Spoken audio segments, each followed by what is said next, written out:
봤던 누가복음 3장 1절로 6절까지의 말씀입니다. 제가 한 절, 우리 목사님 다 같이 한 절 이렇게 읽도록 합니다. 디베르 황제가 통치한 지 15해 곧 본디오 빌라도가 유대 총독으로, 헤롯이 갈릴리의 분봉왕으로, 그 동생 빌립이 이두레와 드로고니 지방의 분봉왕으로, 루사니가가 아벨레네의 분봉왕으로, 안나스와 가야바가 대제사장으로 있을 때에 하나님의 말씀이 빈들에서 사가랴의 아들 요한에게 임한지라. 요한이 요단강 부근 각처에 와서 죄사함을 받게 하는 회개의 세례를 전파하니 선지자 이사야의 책에 쓴 바 광야에서 외치는 자의 소리가 있어 이르되 너희는 주의 길을 준비하라, 그의 오실 길을 곧게 하라. 모든 골짜기가 메워지고 모든 산과 작은 산이 낮아지고 굽은 것이 곧아지고 험한 길이 평탄하여질 것이요 모든 육체가 하나님의 구원하심을 보리라 함과 같으니라. 아멘. 오늘 금요 영성 집회에 나오신 분, 영상으로 함께 예배하신 모든 분들에게 하나님의 크신 은혜와 평강이 충만하게 임하시기를 바랍니다. 금년도 벌써 다 저물어 가고 마지막 달인 12월의 첫 주입니다. 오늘은 교회력에서 대림절 첫 주간 금요일입니다. 대림절은 우리 주님이 오심을 기념하는 절기입니다. 우리가 대림절을 바라보는 세 가지 관점이 있다고 말씀을 드렸습니다. 첫째로는 성육신의 관점에서 우리 주님 예수 그리스도께서 이 땅에 오신 성탄을 축하하며 기다리는 것입니다. 우리는 성탄 주님, 우리를 위해서 오신 주님의 성탄을 기뻐하고 즐거워하고 온 땅이 찬양하고 장식을 하고 하면서 주님을 기뻐합니다. 둘째는 종말론적인 관점에서 우리 주님의 재림을 기다리는 것입니다. 첫 번째 오셨던 주님이 있을 곳을 예비하고 다시 오시겠다고 말씀하신 그 주님, 그 약속을 기다리며 주님 언제 오시렵니까? 기다리는 절기입니다. 그때가 언제인지 우리는 알지 못합니다. 그렇기 때문에 주께서 말씀하신 대로 깨어 기도하며 다시 오실 주님을 기다립니다. 그러기 이때는 졸고 자는 이들이 깨어서 각성하며 마지막이 가까운 때에 우리 자신을 돌아보는 시간이기도 합니다. 세 번째는 현재라는 관점에서 그리스도의 오심을, 임재를 기다리는 것입니다. 오늘 우리 부른 찬송 가사 속에서도 주님 이 자리에 오셔서 우리와 함께 해달라고 간구하고 있는데, 우리가 예배할 때는 주님의 오심을 맞이하고 주님의 임재를 체험하기 원하는 것입니다. 그렇습니다. 우리 주님은 어느 날 어느 한 시간 성탄절에만 오신 분이 아닙니다. 장차 미리 어느 한순간만 오시는 것이 아닙니다. 바로 지금 여기 우리 삶 속에 오시는 분입니다. 오늘은 12월 첫 금요일을 맞이해서 주님의 오심을 기다리는 성도들에게 우리 성령님께서, 우리 주님께서 한 분 한 분 찾아 만나 주시고 그 임재의 강력함을 통하여서 놀라우게 역사해 주시는 귀한 은혜의 시간, 축복의 시간 되시길 바랍니다. 왕 되신 주님께서 오시길 기다리는 사람은 그 주님이 오실 길을 예비해야 합니다. 준비해야 합니다. 지금부터 2500년 전 주의 길을 예비하라고 외치던 사람이 있었습니다. 그 사람은 선지자 이사야입니다. 선지자 이사야는 바벨론 포로에 잡혀가 절망과 고통의 나라를 보내고 있던 하나님의 백성 이스라엘에게 왕 되신 하나님께서 외치게 하셨습니다. 여호와의 영광이 나타나고 모든 육체가 그를 볼 것이다. 그러니 그 하나님의 영광 가운데 포로에서 회복되어 돌아갈 길을 예비하고 준비하라고 외쳤던 것입니다. 그 이사야로부터 500년 뒤 이사야처럼 광야에서 주의 길을 예비하라고 외치던 사람이 있었습니다. 오늘 본문 말씀에 나오는 것입니다. 세례 요한입니다. 세례 요한은 회개하라 천국이 가까웠나라 외치면서 사람들의 마음속에 메시아 그리스도를 영접할 수 있도록 그 마음밭을 준비하고 왕 되신 주님을 예비하도록 주의 길을 예비했습니다. 죄에 매여 종노릇하고 고통에 신음하는 인생들을 구하려고 하나님의 아들이 오셨으니 회개하고 영접하라는 것입니다. 회개의 열매를 맺으라고 외쳤습니다. 그런데 이 세례 요한이 탄생했을 때 그 아버지 스가랴는 요한이 주의 앞에 앞서가서 그 길을 준비하는 자라고 하는 것을 예언하는 말씀입니다. 누가복음 1장 76절 77절에 보면 이 아이여 내가 지극히 높으신 이의 선지자라 일컬음을 받고 주 앞에 앞서가서 그 길을 준비하여 주의 백성에게 죄 사함으로 말미암는 구원을 알게 하리니 이는 우리 하나님의 긍휼을 인함이라 그랬습니다. 세례 요한의 사명은 주님의 길을 인도하는 예비하는 것입니다. 사람들이 예수 그리스도를 영접할 수 있도록 준비하는 역할을 하는 사람이 바로 세례 요한이었던 것입니다. 세례 요한 이후 2000년이 지난 오늘에도 너희는 주의 길을 준비하라는 이 말씀은 오늘 우리에게도 전해지고 있습니다. 특별히 구주의 성탄을 맞는 이때 우리에게 주시는 말씀이기도 한 것입니다. 이스라엘이 바벨론에 포로되어 종노릇하면서 절망하였듯이 지금 온 세상 사람들은 죄악의 수렁 속에 빠져 절망하고 있습니다. 하나님은 죄 가운데 시달리고 고생하는 세계 만민들을 위로하라고 하십니다. 인간의 죄악에 대한 심판은 이미 하나님의 아들 독생자 예수 그리스도의 십자가에서 끝났습니다. 예수 그리스도가 우리를 대신해서 십자가를 지심으로 인하여서 형벌을 좋게 되었다는 것입니다. 이제 이 주님 예수 그리스도를 왕으로 영접하기만 하면 됩니다. 그 앞에 우리의 것을 자백하며 그분을 모시면 되는 것입니다. 그런데 인생들은 바로 그를 위해서 이 땅에 오신 우리 주님의 성탄절을 즐기고 또 우리가 섬기는 횟수가 금년이 2020년이라고 하는 것은 우리 주님이 오신 지 2020년이라고 주님을 기준으로 해서 모든 것을 연도를 세고 있으면서도 그 주님에 대해서 관심이 없고 또 알려고 하지 않고 믿으려고 하지 않는다고 하는 것입니다. 그렇게 주님을 먼저 믿은 우리는 너희는 주의 길을 예비하라 준비하라고 하신 것처럼 백성들이 그 마음속에 주께서 가실 수 있도록 그 길을 준비하는 자라고 하는 것입니다. 그러면 우리가 어떻게 주의 길을 준비할 수 있을까요? 저는 성경에서 주의 길을 가장 잘 예비한 사람이 세례 요한이라고 여깁니다. 세례 요한은 그 이후에 태어났습니다. 그는 예수님보다 6개월 먼저 태어났습니다. 그리고 누가복음에 보면 그 아버지 스가랴와 어머니 엘리사벳이 아이를 낳지 못한 중에 태어났으면서 태중에서도 그 6개월 후에 잉태하게 된 마리아가 오게 되었을 때 내 주의 어머니라고 하면서 그를 맞이하고 있었던 그런 모습들도 봅니다. 그는 철저하게 주의 길을 예비하는 일이 그의 사명이었습니다. 그리고 그는 예수님께서 공생애를 시작할 즈음에 그에게 세례를 주고 얼마 있다가 목베어 죽임을 당하면서 그 삶을 끝냈습니다. 예수님 33세 사셨지만 그는 33년도 살지 못하고 30년이 조금 넘은 다음에 일찍 죽임을 당했습니다. 30년밖에 살지 못했지만 그러나 그의 삶은 가장 아름다운 삶이었고 여인이 난 자 중에 가장 위대한 자라고 하는 칭찬을 받을 만한 그런 사람이었다고 하는 것입니다. 왜 그렇습니까? 주님이 오실 길, 왕 대신 주님이 오실 길을 사람들 앞에 철저하게 잘 예비한 준비한 사람이기 때문에 그렇습니다. 그래서 저는 오늘 이 세례 요한의 삶을 통해서 성경에 나오는 구절구절들을 통해서 어떤 사람이 주의 길을 잘 예비할 수 있는 사람인지 우리가 어떤 사람이 되어야 주의 길을 예비하는 사람이 될 수 있는지 살펴보며 은혜를 나누고자 합니다. 첫째로 세례 요한은 자기 자신에 대한 정당한 이해와 평가가 있는 사람이었습니다.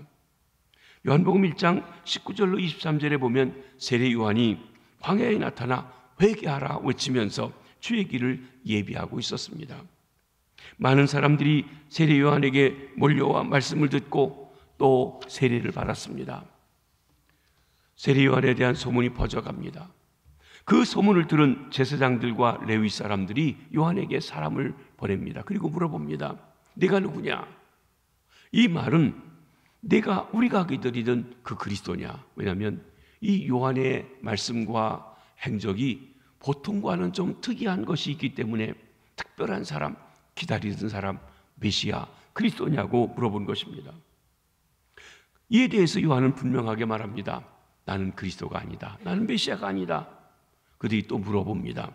그러면 내가 엘리야냐? 이는 메시아가 오기 전 엘리야가 와서 그 길을 예비할 것이라고 하는 말라기 4장 5절에 예언한 것인데 내가 그냐 하는 것입니다. 그런데 요한은 나는 엘리야 같은 위대한 선지자의 직임을 맡을 자격이 없다고 하면서 나는 아니라고 그렇게 말합니다. 사실 훗날 예수님께서는 제자들이 변화산에서 내려오면서 예수님의 그 앞날을 보여주었을 때, 그리고 예수님이 메시아라는 것을 알게 되었을 때, 당신이 메시아라면 엘리야가 미리 와야 되는데 엘리야가 오지 않았습니까? 하고 질문을 하게 될 때 이미 엘리야가 왔으나 사람들이 임의로 대했듯이 나도 임의로 대할 것이다. 알지 못하고 대할 것이다. 라고 하셨으면서 이 세례요한이 엘리야의 사역을 하고 있다고 하는 것을 말씀하셨습니다. 그러나 세례요한 자신은 엘리야와 같은 위대한 예언자로서 자기를 치부하기를 원치 않았다고 하는 것입니다. 그러면서 또 묻습니다. 그러면 내가 그 선지자냐? 이는 신명기 18장 15절에 보면 하나님이 보내실 모세 같은 선지자가 있을 것이라고 했는데 내가 바로 그 선지자냐 그랬습니다. 세례요한은 나는 모세와 같이 위대한 선지자 반열에 들어가는 그런 사람도 아니라고 대답합니다. 그러면 도대체 너는 누구냐? 그들이 또 질문합니다. 너는 도대체 누구냐? 이때 세례요한이 이렇게 말합니다. 나는 선지자 이사야의 말과 같이 주의 길을 곧게 하라고 광야에 외치는 자의 소리다. 허벌판에서 그저 목소리가 들려오는데 그 소리에 불과할 뿐이다. 자기 존재를 드러내지 않고 하나님의 말씀을 전하는 그 사람이라고 이야기하고 있는 것입니다. 그러면서 오늘 본문에 있는 말씀을 인용하고 있습니다. 세례요한은 자기 자신이 누군지, 자기가 무엇을 해야 하는 사람인지 정확하게 자기를 평가하고 있는 사람이었다는 것입니다. 사람이 그에게 몰려올 때도, 사람들이 저가 메시아임에 틀림없다고 쓰근댈 때도 은근슬쩍 거기에 편승해서 높임받을 수 있고 존귀여김 받을 수 있고 의시될 수 있었지만 결코 그러려고 하지 않았습니다. 그는 오직 주님을 예비하기 위해서, 아니 예수님을 믿도록 소개하기 위해서 광야에서 외치는 자의 소리라고 자기 자신에 대한 정당한 이해를 했던 것입니다. 그러기에 그는 끝까지 자기 사명을 바로잘 완수할 수 있었습니다. 그는 자기 자신을 잘 알지 못하게 될 때 우리는, 자기 자신을 알지 못하게 될 때 우리는 우쭐하고 교만하게 됩니다. 여러분, 우리 주변에 이단들이 생기는 이유가 무엇인 줄 아십니까? 때로 그들이 신령한 은혜를 받습니다. 남다른 어떤 계시 같은 것도 받습니다. 물론 잘못된 계시지만 말이죠. 그리고 직통으로 하나님과 만난다고도 합니다. 그러다가 자기들에게 위치를 깨닫지 못하게 됩니다. 박태선 씨는 남대문교회 장로님이었습니다. 그가 기도할 때 수많은 병자들이 낫고 기도의 능력도 있었다고 합니다. 그런데 그는 어느 순간 자기 자신을 높이면서 자기가 참 감람나무라고 하면서 이단의 교주가 돼버리고 말았습니다. 문선명 씨도 재림주라고 합니다. 요즘 이만희 씨도 구세주라고 하면서 자신의 위치를 알지 못하고 있다는 것입니다. 여러분, 이단의 교주들은 그렇지만 오늘날 교회들은 어떻습니까? 여러분, 교회에서도 자기 위치를 몰라서 교회를 어지럽히는 사람들이 있어요. 여기에는 목사님들도 있고 장로님들도 있고 권사님들도 있고 안수집사님들도 있고 일반 성도들도 있습니다. 때로 우리는 자기가 누군지를 모르기 때문에 월권을 합니다. 목사님들이 월권을 합니다. 장로님들이 월권을 합니다. 권력의 남용이기도 합니다. 그 때문에 얼마나 많은 사람들이 혼돈과 어지러움이 있는지요. 국가에도 자기의 분수를 모르고 법에 정해준 그 위치를 모르고 월권을 하려고 합니다. 뭐든지 다 할 수 있다고 착각을 합니다. 그게 바로 자기 자신을 정확하게 이해하지 못하는 것입니다. 그때 우리는 혼돈 가운데 빠지게 됩니다. 많은 경우에 목사님들도 바로 거기에 자기 자신을 누군지 위치를 바로잡지 못해서 혼돈 가운데 빠지고 월권을 하고 그러기도 합니다. 또 거꾸로도 있습니다. 자기 직분에 대해서 마땅히 해야 할 의무가 있고 책임이 있고 그리고 거기에 대한 해야 할 일들이 있는데 직분 갖는 건 좋아하는데 일을 하지 않아요. 예배도 잘 드리지 않아요. 헌금 드리지 않아요. 기도하지도 않아요. 그런데 자기 권리를 주장할 때는 아주 크게 소리를 내는 사람들이 있습니다. 이것은 무엇입니까? 자기 위치에 대해서 정확한 이해가 없다는 거예요. 목사가 해야 할 일과 하지 말아야 할 일이 있습니다. 장로가 해야 할 일과 하지 말아야 할 일이 있을 것입니다. 이런 것에 대한 이해가 바로 되지 못했다는 것입니다. 그러면 어떻게 자기 모습을 바로 할 수 있습니까? 사람은 하나님 앞에 설 때만 자기 자신의 참된 모습을 바로 가질 수가 있습니다. 선지자 이사야는 성전에서 하나님의 영광을 접하게 될 때 자신이 부정하고 더러우며 죽을 죄인이라는 걸 발견하게 되었습니다. 그는 대단한 신분을 가진 왕족이었습니다. 또 하나님의 선지자라는 직분도 가졌습니다. 그런데 우시야 왕이와 죽던 해 그렇게 강력하던 왕이 자기 지위를 벗어나서 왕이 할 수 없는 제사의 직분을 하려고 성전에 들어가다가 하나님이 치셔서 문둥이가 되어서 별궁에 있다가 그가 죽게 되었을 때 도대체 이 날은 어떻게 될까 근심하며 성전에 가 기도하는 중에 하나님께서 눈을 열어서 그 영광을 보게 했습니다. 그룹 천사들이 6날개로 2날개는 얼굴을 가리고 2날개는 발을 가리고 2날개로 나르면서 거룩하다 거룩하다 거룩하다 하는 환상을 보면서 하나님의 옷자락이 성전 가득해 있고 영광이 찬란한 가운데 자기 자신을 보니까 너무 더럽고 추악하고 보잘것없는 깨달았어요. 인간적으로 대단한 줄 알았습니다. 왕족이었습니다. 똑똑했습니다. 굉장히 지혜로운 사람이었습니다. 그런데 하나님 앞에서 보니까 자신이 아무것도 아니었습니다. 그래서 고백합니다. 화로다 나여 망하게 되었도다. 그리고 내가 어찌할꼬 했더니 하나님께서 천사를 보내서 바로 제단에 있는 숯불을 가져다가 그 입을 찢습니다. 정결케 합니다. 그리고 하나님께서 내 말씀을 이 백성들에게 전하여 하나님의 왕 되신 하나님이 이 백성들 사이에 임할 수 있도록 주의 길을 예비하는 선지자가 되라고 하셨던 것입니다. 우리가 주님을 만난 나의 모습을 비춰보기 전에 내가 주의 길을 예비할 수가 없습니다. 내가 주님의 만날 때 진정 주의 길을 예비할 수가 있는 것입니다. 사랑하는 성도 여러분, 여러분은 누구십니까?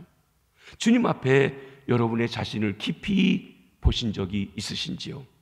더럽고 추한 죄인임을 깨닫고 울며 회개하며 안타깝게 여러분의 죄를 주 앞에 고하며 죄사함 받으셨는지요?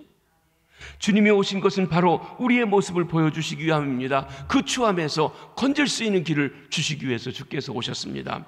성탄절의 의미는 하나님 앞에서 우리 자신의 모습을 보라는 것입니다. 수많은 사람들이 성탄절 절기 속에 있습니다. 그들이 원하든 원치 않든 다 있습니다. 온 세계가 축하합니다. 그런데 성탄절을 깊이 알지 못하는 이들은 자신의 모습을 보지 못하고 오히려 이 기회에 악을 행한다든지 쾌락을 추구한다든지 돈 버는 것만 관심 안 한다든지 하지 자신의 모습을 보지 못한다는 것입니다.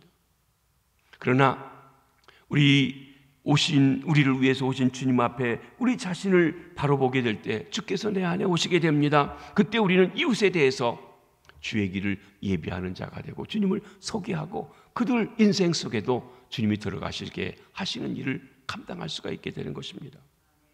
금년 대강절에 주 안에서 나의 모습을 보며 내가 하나님 앞에서 누구인지 바로 깨닫고 주의 길을 예비해 드리는 아름답고 귀한 주의 백성들 되시길 주님의 이름으로 축원합니다. 두 번째로는 세례 요한은 삶의 목적이 뚜렷한 사람입니다. 요한복음 3장 30절에 보면 그는 흥하여야겠고 나는 쇠하여라 하리라 하시니, 여기 영어 성경에 보면 재밌습니다. He must increase, but I must decrease.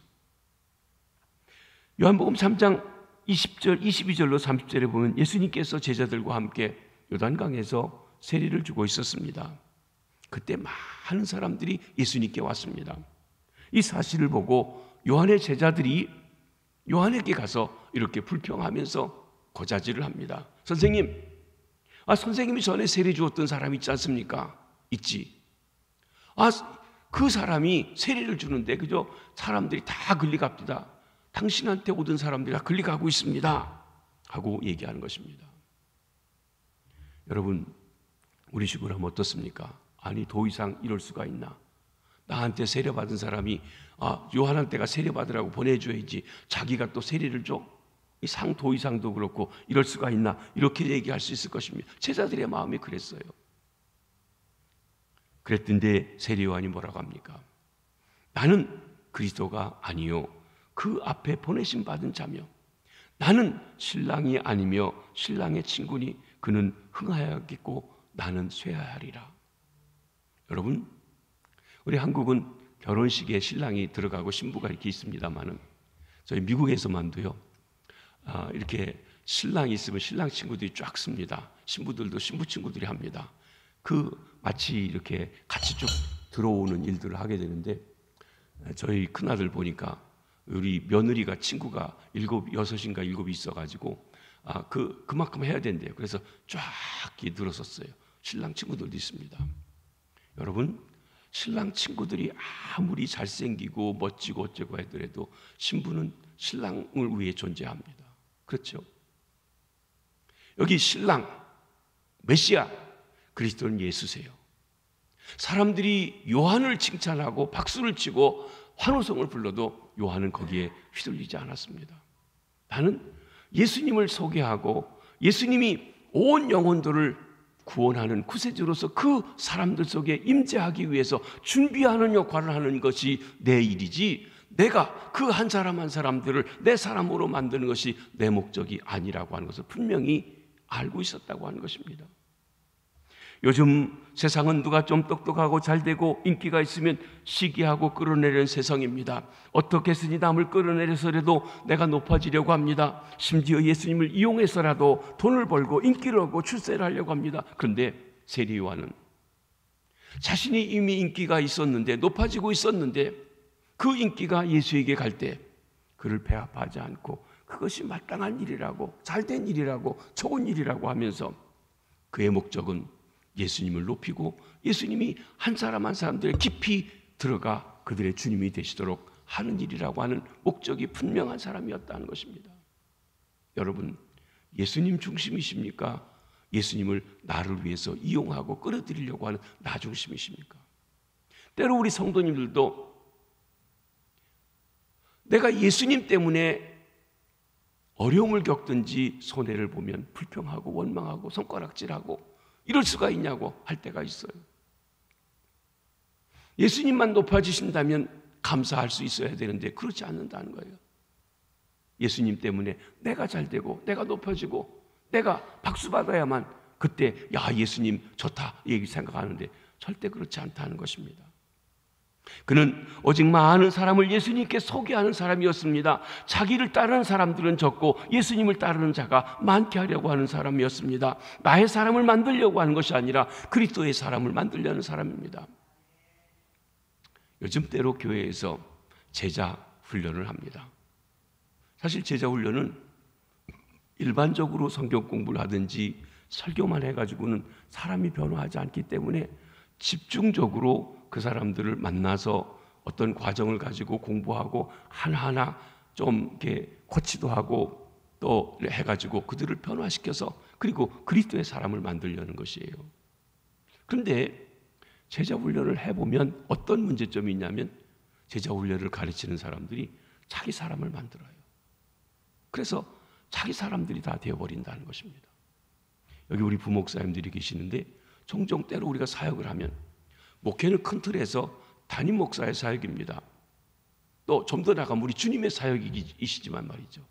그런데 자기 사람들을 자꾸 만들어서 그 사람들과 끼리끼리 된다는 것이에요. 그건 잘못된 것입니다. 목사님들도 그렇고 누구도 자기 사람만 만들면 안 돼요. 예수님 사람 만들어야 돼요. 그것이 우리가 가진 목적이라는 것이에요.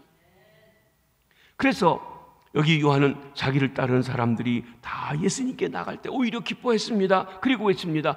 그는 흥하여야겠고 나는 쇠하여야 하리라. He must increase, but I must decrease. 그렇습니다. 내가 쇠해야 주님이 흥합니다. 내가 죽어야 주님의 길이 예비됩니다. 그런데 사랑하는 성도 여러분, 혹 말이죠. 내가 너무 살아있어서 내가 너무 흥해서 우리 주님은 저 뒷전에 가 계시지는 않으신지요? 내가 너무 나타나기 때문에 우리 주님은 저 뒤에 있고 영광 받지 못하시는 게 아니신지요? 인간 냄새가 너무 내는 게 아니냐고 한 것입니다. 사도 바울도 그런 분이셨습니다. 빌립보 1장 20절 21절에 보면 사도 바울의 신앙 간증이 나옵니다. 내게 있어 사는 것이 그리스도니 살든지 죽든지 내 몸에서 그리스도가 존귀히 되게 하려 함이라. 사실 사도 바울이 복음을 증거하다 옥에 갇히게 되었습니다.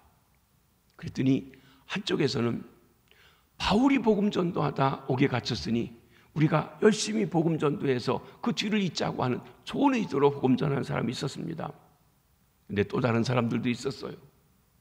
그 사람들은 바울에게 선교의 주도권을 그동안 뺏겼는데 바울이 옥에 갇힌 동안에 우리가 이 기회에 주도권을 찾아서 이 교회 주도권을 잡자 하는 그런 인간적인 야심을 가지고 전도하는 일에 힘썼습니다.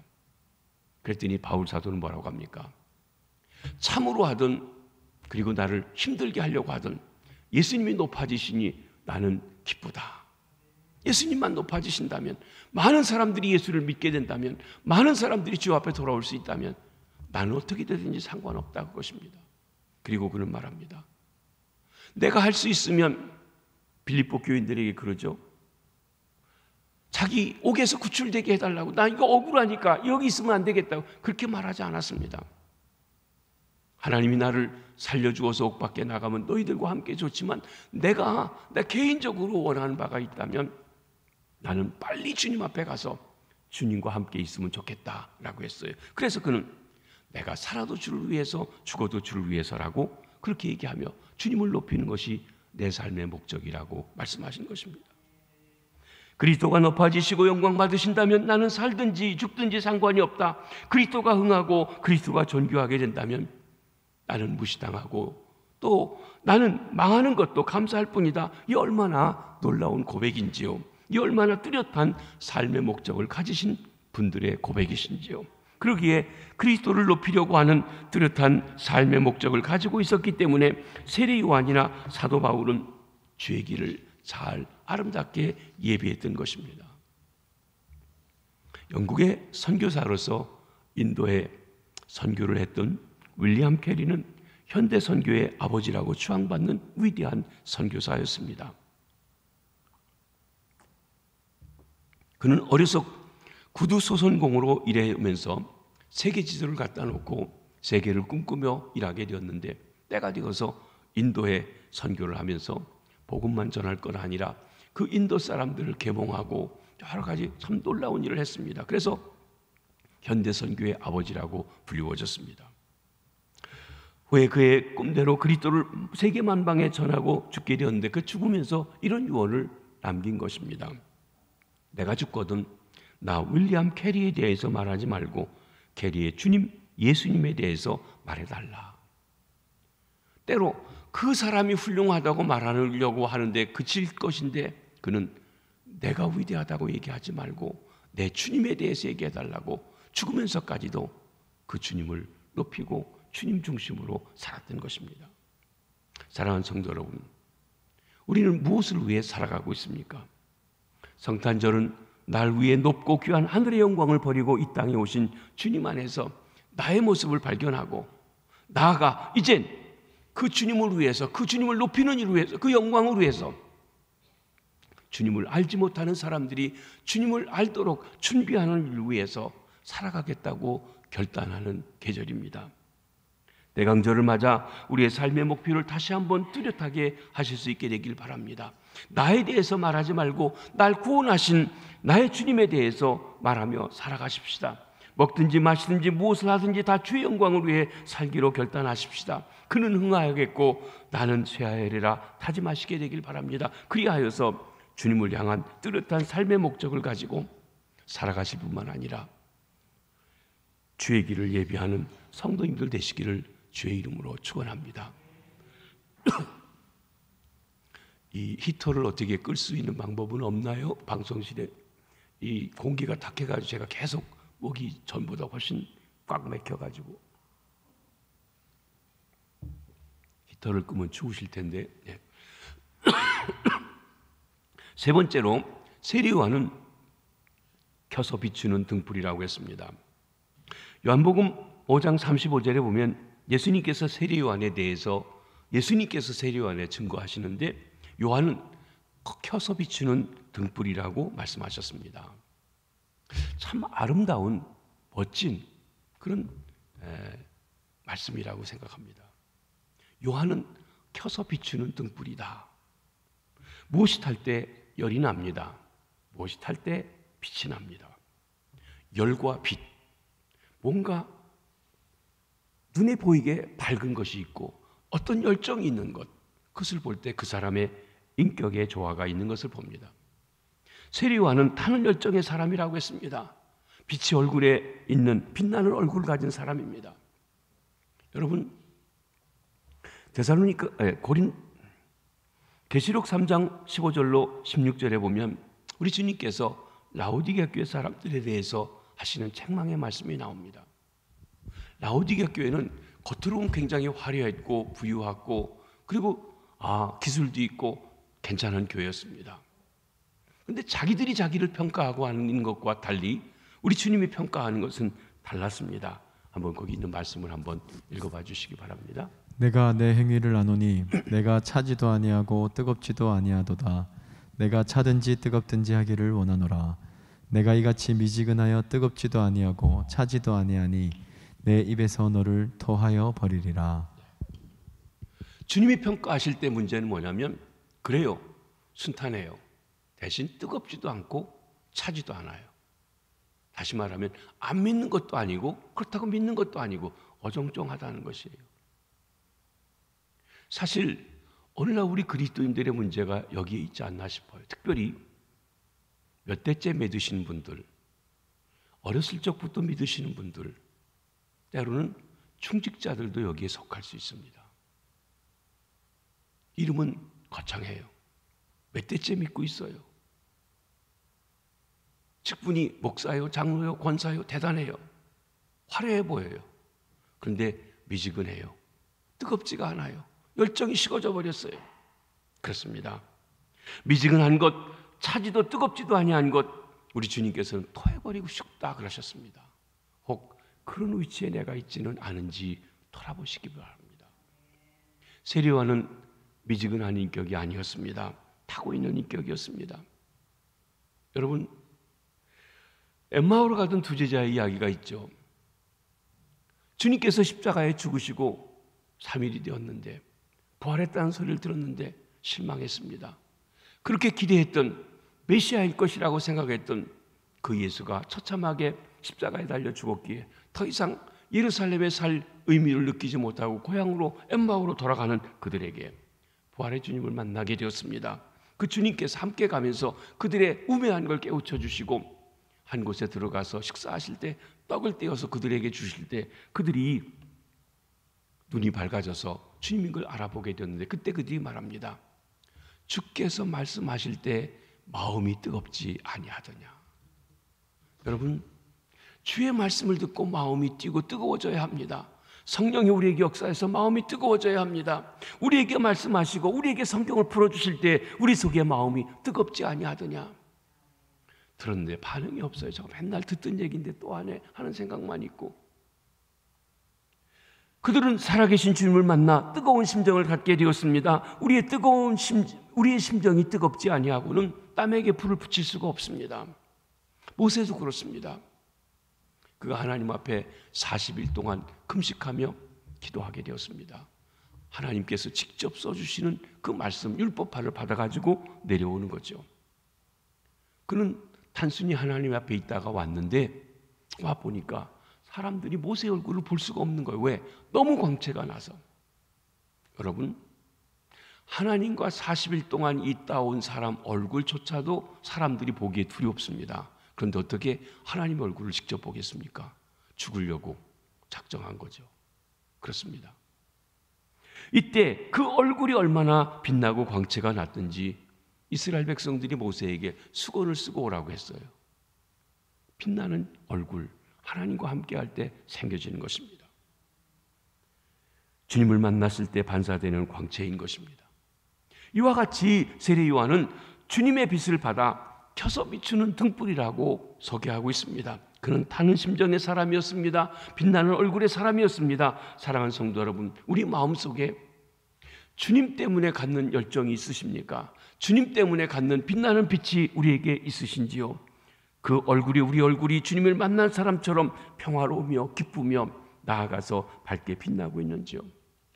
성탄절은 하나님께서 우리가 하나님 앞에 갈 수 없는 그 우리를 친히 만나시기 위해서 가장 낮은 마국간에 오신 날입니다.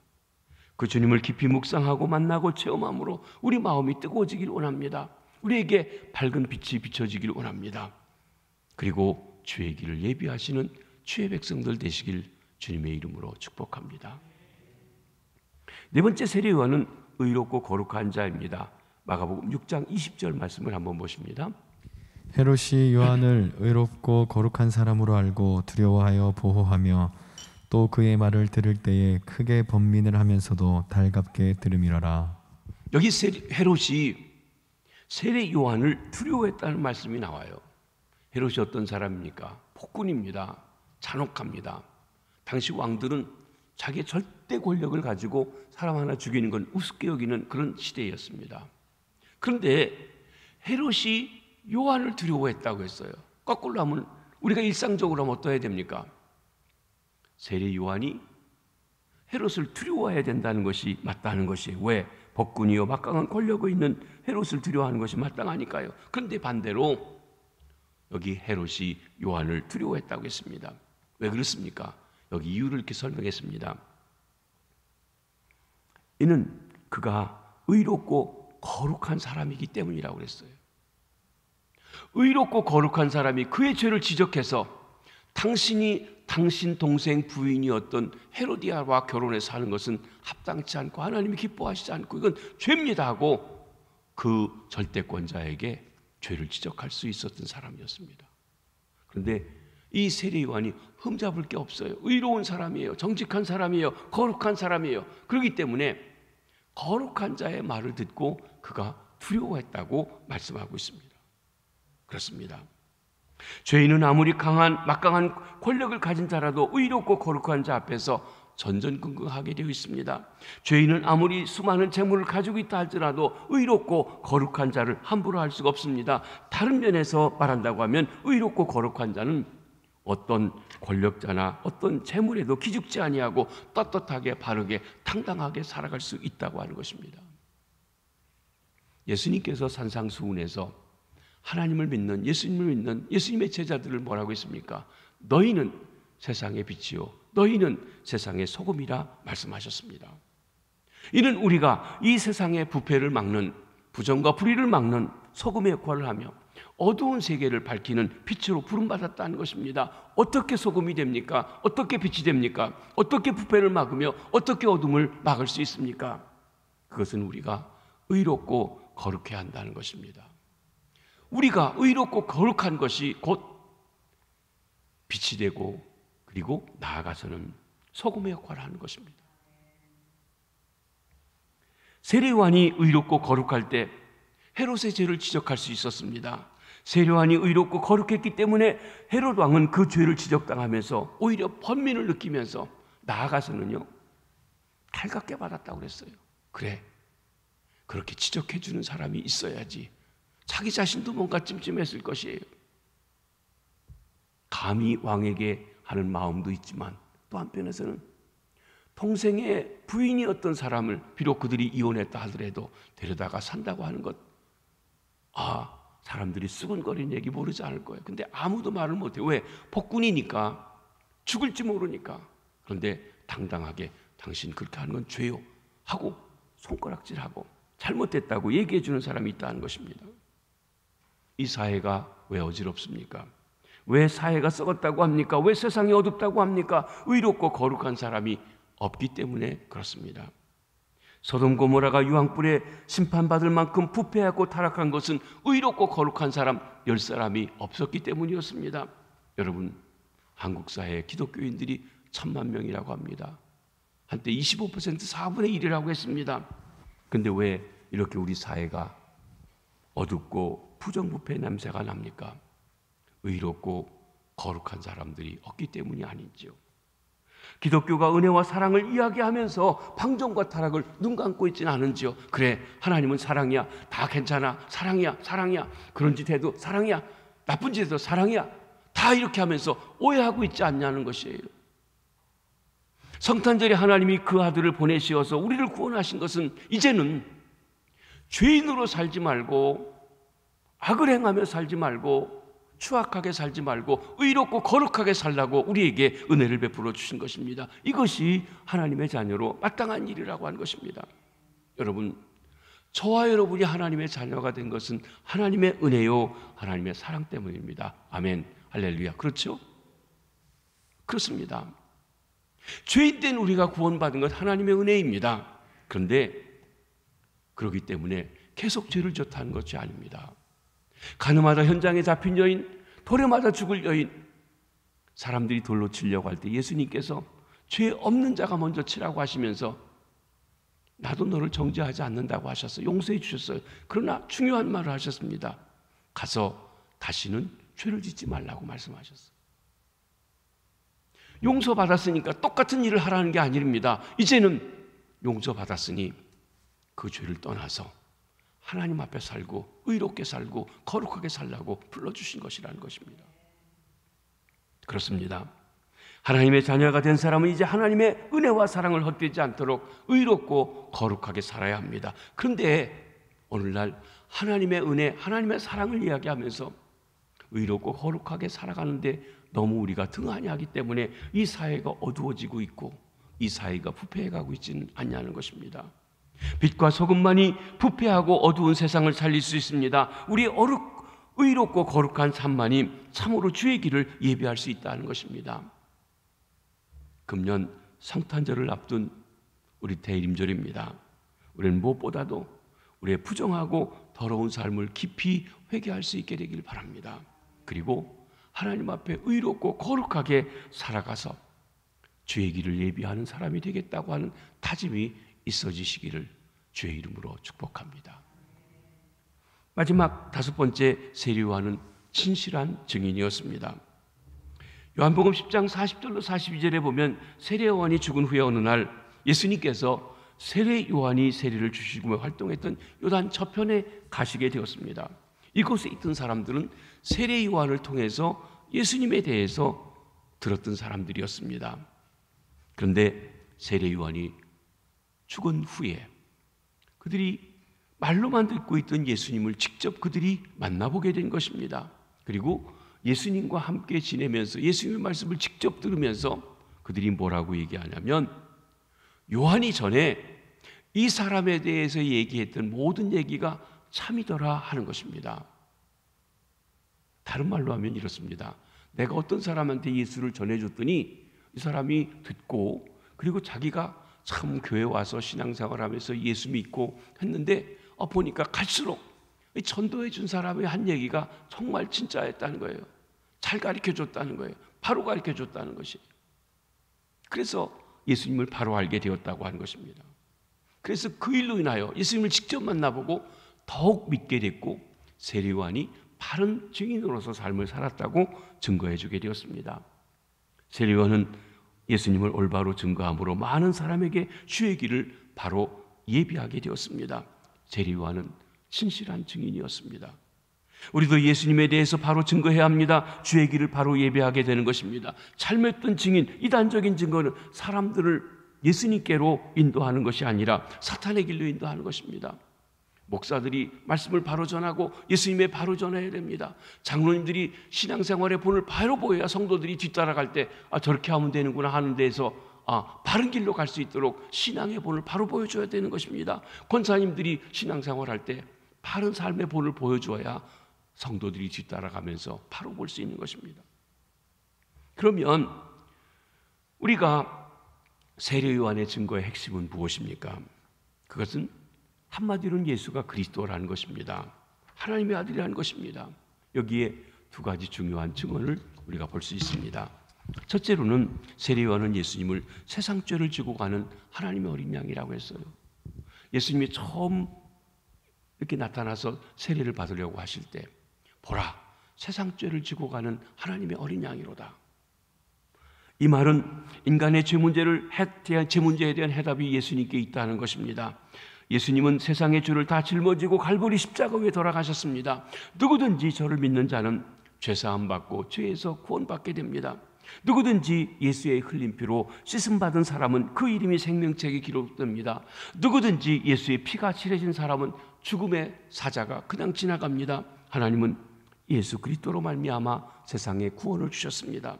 성탄절은 바로 세상 죄를 지기 위해 하나님이 보내신 날인 것입니다. 그러므로 우리는 성탄절에 예수 그리스도를 전할 때 세상 죄를 지고 가는 하나님의 어린 양이라고 하는 사실을 전해야 합니다. 이 말이 무엇입니까? 우리 예수님에 대해서 할 말이 많을 겁니다.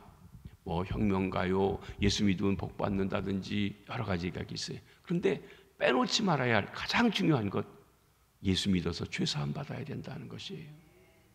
이 사실을 빼놓으면 안 된다는 거예요.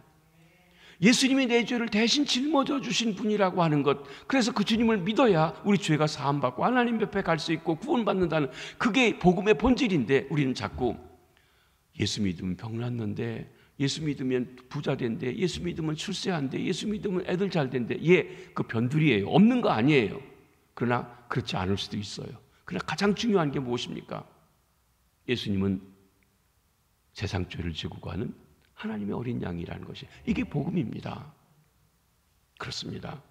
근데 우리는 이건 빼놓고 교회 한번 와봐, 그럼 다 좋아, 이렇게 적당히 한다는 것입니다.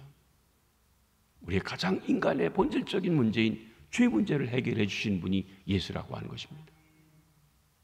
두 번째로는 세례요한은 예수님을 성령으로 세례 주는 이라고 증언하셨습니다. 요한복음 1장 33절로 34절입니다.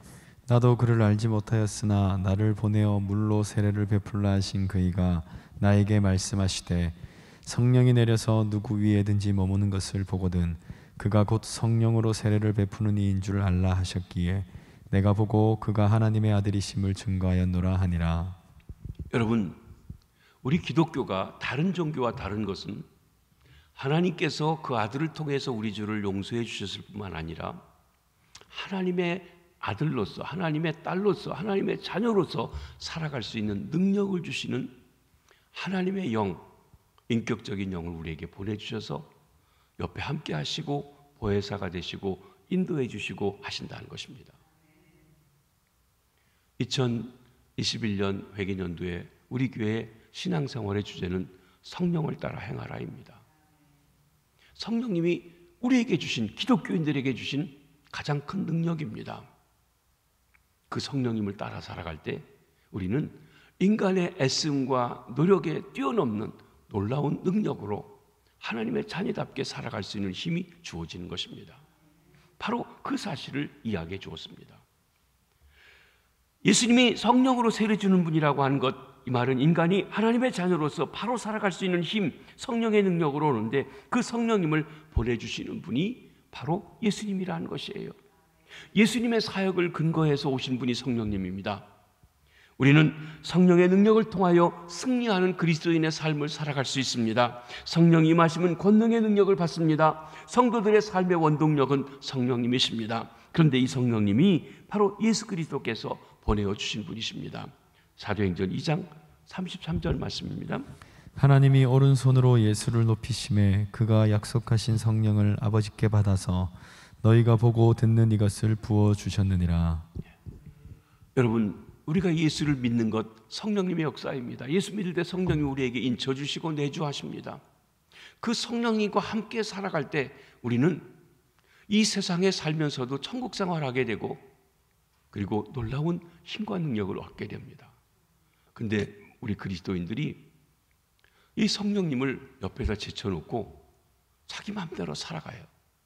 그래서 그리스도이면서도 그리스도인의 능력을 맛보지 못하고 살아가는 이유가 뭐냐면 성령님을 따라 살지 않고 성령님을 구박하고 살기 때문에 능력을 받고 살지 못한다는 것입니다. 예수님은 성령으로 세례 주시는 분이십니다. 성탄절은 바로 우리에게 성령의 능력을 주시어 하나님의 자녀로서 힘있게 살아가게 하기 위해서 하나님이 사람이 되신 날입니다. 그러기에 우리가 그리스도를 증거할 때 성령의 능력으로 대적을 이길 힘을 주시며 풍성한 삶을 살아가게 하시는 우리 주님에 대해 증거해야 합니다. 우리 자신이 성령님에 대해서 능력을 가지고 사람들에게 나 예수 믿을 때 자신 없다고 그러면 당신이 살아가는 게 아니라 하나님의 영께서 인도해 주신다고 말해 주셔야 돼요. 그러니까 요한은 예수님에 대해 두 가지, 우리 그리스도인들의 삶에 두 가지에 대해서 증거해 주는데, 하나는 예수님으로 말미암아 죄 사함 받는다는 거예요. 그게 세상 죄를 지고 가는 하나님의 어린 양이라는 것이.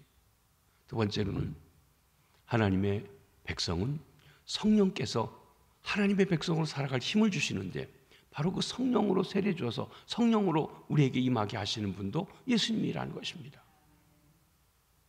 대강절을 맞이해서 우리 구주의 성탄을 축하하고 다시 오실 주님을 기다리는 사랑하는 성도 여러분, 코로나 바이러스 감염증으로 더 우리를 불안하게 하고 100명대이던 게 300명이 되고 500명이 되더니 오늘 600명이 넘었어요.